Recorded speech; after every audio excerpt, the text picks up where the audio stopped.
Hello friends, welcome to this video. This is Prakash Galande from Be Educare. Must do things if you are appearing for CAT mock test. बहुत important video है आज का, जिसमें हम ये discuss करने जा रहे हैं कि जो लोग भी कैट एग्जाम की प्रिपरेशन कर रहे हैं और इस वक्त मॉक टेस्ट अपीयर कर रहे हैं, वेरियस मॉक टेस्ट, तो कौन कौन से इंपॉर्टेंट पॉइंट्स है जो आपको ध्यान पर रखने हैं ताकि आपका हर मॉक टेस्ट में, हर एक मॉक टेस्ट में आपका स्कोर बढ़ता जाए। ठीक है, very important. First point is keep yourself calm. Whatever preparation you might have done, be confident you are the best. अपना दिमाग जो है ना, स्टेट ऑफ माइंड एकदम शांत रखना है। जितना भी आपका प्रिपरेशन हुआ है, अब आप ये नहीं सोचना है कि मेरा ये टॉपिक रह गया, वो वाला रह गया, ये हो गया है, वो हो गया है, ये रह गया, कुछ मत सोचो। जितना भी प्रिपरेशन आपने किया है, be confident, be confident, you are the best. इसी एटीट्यूड के साथ, you are the best, I am the best, मैं आपके लिए बोल रहा हूँ, यू आर द बेस्ट, मतलब आपको ये सोचना है आई am the best, I am the best सोच के मॉक टेस्ट के लिए बैठना है। Don't think about past performance at this point of time. इस वक्त आपको पिछले मॉक टेस्ट में क्या स्कोर मिला था, कितने आंसर्स रॉन्ग हुए थे, क्या एक्यूरेसी लेवल था, क्या परसेंटाइल था, कुछ भी नहीं सोचना है। डोंट रश इनटू थिंग्स, जल्दबाजी मत करना, गड़बड़ गड़बड़ मत करना। Initially solve the questions you are confident about. जो भी क्वेश्चंस आपको लगता है कि मैं ये करेक्टली सॉल्व कर पा रहा हूं या कर पाऊंगा, उसी को सॉल्व करना है। जिसके बारे में आपको जरा भी डाउट है, जिसके बारे में आप जरा भी स्केप्टिकल हो कि शायद मेरा ये आंसर गलत हो सकता है, ऐसे क्वेश्चन को आप स्किप कर देना ही बुद्धिमानी है। स्किप कर देना ही इसी में आपकी भलाई है। सोच लो, initially solve the questions you are confident about. Don't get carried away by any particular question that is consuming your time irrespective of the subject। जिस क्वेश्चन के लिए या जिस क्वेश्चन को सॉल्व करने के लिए आपको बहुत ज्यादा समय देना पड़ रहा है, जिस क्वेश्चन को सॉल्व करने के लिए आपको बहुत ज्यादा समय देना पड़ रहा है, उस क्वेश्चन के साथ कैरिड अवे मत होना।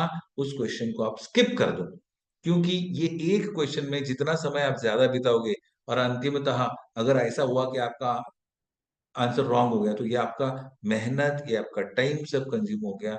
जिसके बदले अगर दूसरा कोई क्वेश्चन आप करेक्ट वाला सॉल्व करते तो आपका स्कोर बढ़ जाता। इसलिए याद रखना, जो क्वेश्चन आपका बहुत ज्यादा समय ले रहा है, उस क्वेश्चन को आप स्किप करना ही अच्छा डिसीजन है।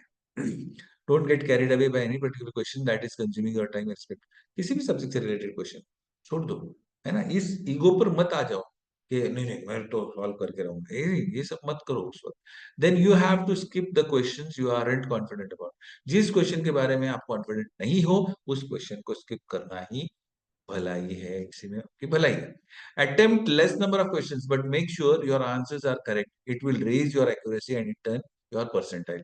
मतलब टोटल नंबर ऑफ क्वेश्चंस आप बहुत ज्यादा अटेम्प्ट नहीं करोगे तो भी चलेगा, टोटल नंबर ऑफ क्वेश्चंस कम अटेम्प्ट करोगे तो भी चलेगा, पर जितने भी सॉल्व किए हैं उनका एक्यूरेसी लेवल मेंटेन करने की कोशिश करना।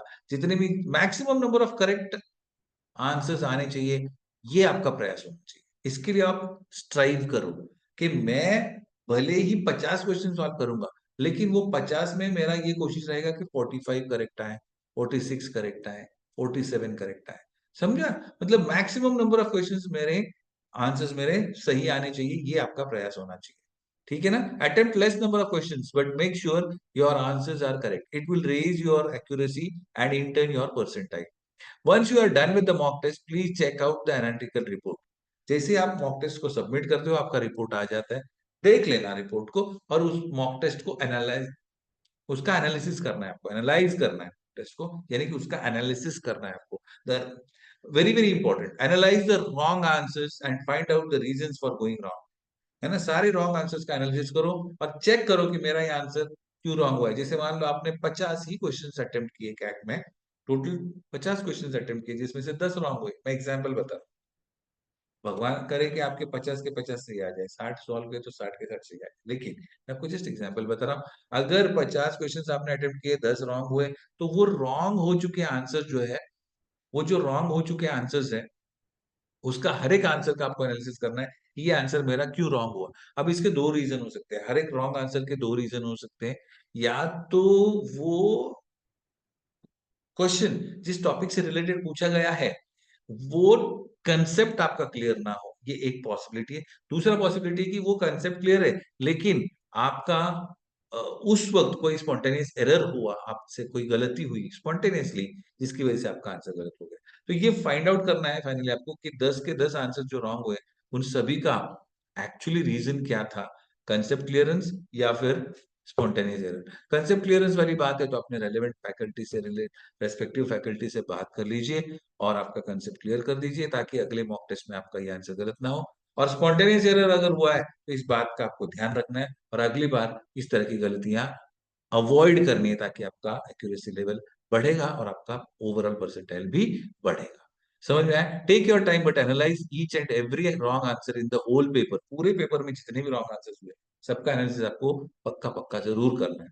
Repeat step 8 after every mock test and experience rising of score in every upcoming mock test for sure. मैं बता रहा हूं आपको, इस तरीके से अगर आप हर एक मॉक टेस्ट का एनालिसिस करते जाओगे, हर एक मॉक टेस्ट का एनालिसिस करते जाओगे, हर एक रॉन्ग आंसर का एनालिसिस करते जाओगे, तो मैं आपको गारंटीड बताता हूं कि आपका हर मॉक टेस्ट में स्कोर बढ़ता जाएगा।